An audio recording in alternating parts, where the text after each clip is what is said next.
میرے دوستو، انسان کو کل عقل بھی مل جائے تو پھر بھی اللہ کی حکمت کا وہ احاطہ نہیں کر سکتا۔ رب کریم کو زیادہ پتہ ہے کہ ہمارے لیے کون سی چیز بہتر ہے اور کون سی چیز ہمارے لیے نقصان کا باعث ہے۔ اللہ تبارک و تعالیٰ کی حکمت یہ چاہتی ہے کہ میرے بندے پریشان نہ ہوں۔ رب یہ چاہتا ہے کہ میرے بندے کسی جگہ پہ بھی دقت اور پریشانی کا شکار نہ ہو۔ تو اللہ تبارک و تعالیٰ نے راہ اعتدال اختیار کرنے کا حکم ارشاد فرمایا کہ تم اعتدال کے رستوں پہ چلو، معتدل زندگی گزارو، افراط و تفریط سے بچو۔ آج جس معاشرے میں ہم وقت گزار رہے ہیں، اس معاشرے میں ہم اس بات کو سمجھنے سے قاصر ہیں کہ اصل ہمارا مسئلہ کیا ہے۔ ہمارا اصل جو مسئلہ ہے اس کی شناخت ہمیں کیسے ہوگی اور ہم پھر اس تک رسائی کس انداز میں حاصل کر پائیں گے۔ ہم ہمیشہ اپنی آمدن بڑھانے کے چکر میں رہتے ہیں، ایک کام اور شروع کر لیں، پارٹ ٹائم جاب شروع کر لیں، کوئی سائیڈ بزنس اس کا آغاز کر لیں۔ ہماری جو دوڑ لگی ہوئی ہے وہ لگی ہے کام بڑھانے، آمدن بڑھانے۔ حالانکہ اسلام ہمیں یہ کہتا ہے کہ تو آمدن بڑھانے کے چکر میں نہ پڑ، اصل بات یہ ہے کہ تو اپنے خرچے کنٹرول کر۔ تنگ انسان وہ نہیں ہوتا جس کی آمدن تھوڑی ہوتی۔ یہ توجہ کیجیے گا میری بات ہے، یہ قیمتی بات ہے اور گفتگو ساری کا لب لباب ہے۔ تنگ بندہ وہ نہیں ہوتا جس کی آمدن تھوڑی ہوتی ہے، اصل پریشان وہ ہوتا ہے جس کے خرچے زیادہ ہوتے ہیں۔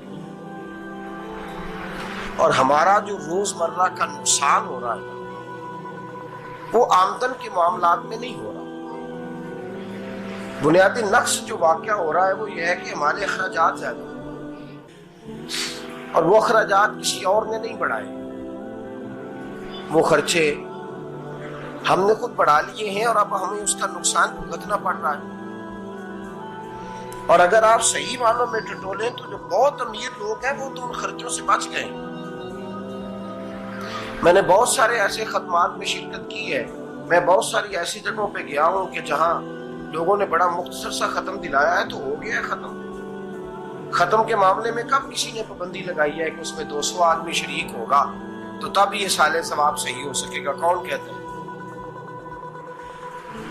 یا شادی کے موقع پر اگر سارے بہن بھائیوں کو نہ بلایا گیا تو میری شادی پایہ تکمیل تک نہیں پہنچے گی، اس میں برکت نہیں ہوگی، یہ کس نے فتویٰ دیا ہے؟ معتدل زندگی کا اسلام حکم دیتا ہے۔ میں پڑھ رہا تھا کہ ایک بہت بڑا صدر ہے، غالباً سوڈان کے صدر کی بات ہو رہی تھی، تو اپنے بیٹے کی بارات لے کے گیا تو 4 لوگ گئے ہیں بارات اور 15 لوگوں کا اس نے اہتمام کیا اپنے گھر میں کھانا کھانے کا۔ تو کیا شادی ہو گئی کہ رک گئی؟ تو بھائی راگ الاپنا اس بات کا کہ بڑی پریشانی ہے، کوئی سائیڈ بزنس شروع کیا جائے فلان جگہ فلان جگہ فلان جگہ، تو اصل معاملہ یہ ہے کہ پہلے ایک بندہ کماتا ہے تو پھر بھی گھر ہی چلتا ہے، پھر بڑا بیٹا ساتھ شامل ہوتا ہے تو پھر بھی گھر ہی چلتا ہے، پھر منجلا بیٹا شامل ہوتا ہے تو پھر بھی گھر ہی چلتا ہے۔ جو رونا دادا جی رویا کرتے تھے کہ بڑی مصیبت ہے، بڑی مشکل ہے، گاؤں میں رہ اکیلے ہوتے تھے اور وہ 5 بچوں کو اور 4 بچیوں کو وہ پالتے تھے، تو جو وہاں پریشانی تھی وہی آج پریشانی شہر میں آ کر پڑھ لکھ کر موٹی تنخواہ لے کر وہی پریشانی ہمیں ہے۔ تو میں جس نتیجے پہ پہنچا ہوں اس کو پڑھ کے، قرآن مجید کی چند آیات کو دیکھ کر اور اس مفہوم کی جو حدیثیں کتب احادیث میں پائی جاتی ہیں اور ہمارے بزرگوں نے ہمیں جو مزاج اس حوالے سے دیا ہے، میں اس نتیجے پہ پہنچا ہوں کہ مسئلہ آمدن کا نہیں، مسئلہ خرچے کا ہے۔ ہمارے خرچے بنیادی طور پر ہیں، اور اگر پھر ہم زیادہ بوجھ خواتین پہ ڈالتے ہیں کہ وہ مطالبے زیادہ کرتی ہیں، اور اگر آپ مجھ سے پوچھیں تو خواتین کی بھی اگر کسی جگہ کوئی عادت خراب ہوتی ہے تو اس میں اصل کردار اس کا ہوتا ہے جو وہ عادت خراب تو کیوں اپنے گلے سے اتار کے آپ کسی کے گلے میں بات ڈالنے کے چکر میں ہیں؟ وہ خواتین کی طبیعت نہیں ایسی ہے، اصل بات یہ ہے کہ ہم نے عادت ڈالی ہے، ہم نے یہ مزاج ان کو دیا تو ان کا بنا ہے، نہ کیسے بن سکتا؟ تو اعتدال جب تک زندگی میں نہیں ہوتا، پانی پیاس بجھاتا ہے لیکن ایک گلاس ہی ہو تو پیاس بجھاتا ہے، بالٹی کو منہ کو لگائے گا تو کپڑے بھگو دے گا اس کے۔ حالانکہ پانی بری چیز کا نام نعمت ہے نا، بہت بڑی اللہ سے، لیکن پیالے میں ہی اچھا لگتا ہے۔ کوئی مٹکا منہ کو لگائے گا تو تانگ ہوگا، پیالہ ہی بہتر ہے اس کے لیے۔ تو میرے دوست، مٹکے سے بھی بعض اوقات کام چل جاتا ہے، لیکن اگر کوئی کہے نہیں مجھے دریا ہی چاہیے تو اس کا تو گھر بہ جائے گا، صاحب گھر بہ جائے گا اس کا۔ ہمیں دریا قابو کرنے کا مول بنایا ہوا ہے تو اس سے گھر بہا کرتے ہیں، اس سے گھر بنا نہیں کرتے۔ گھر پیالے سے پانی پینے سے بنتا ہے، اگر تو دریا میں قبضہ کرنے کا مول بنائے گا تو گھر بنے گا نہیں، گھر بہ جائے گا۔ آگ نہ ہو تو کھانا پک نہیں سکتا، لیکن ہلکی آنچ سے کھانا پکتا ہے، اور اگر آنچ تیز کر دی جائے تو جی قرینے قیاس بات کر رہا ہوں، میں عقل سے ماورا نہیں کر رہا، قرینے قیاس سمجھانے کے لیے مثالیں دے رہا ہوں۔ ہلکی آنچ پہ کھانا پک جاتا ہے، اور آگ تیز ہو تو کھانا جل جاتا ہے۔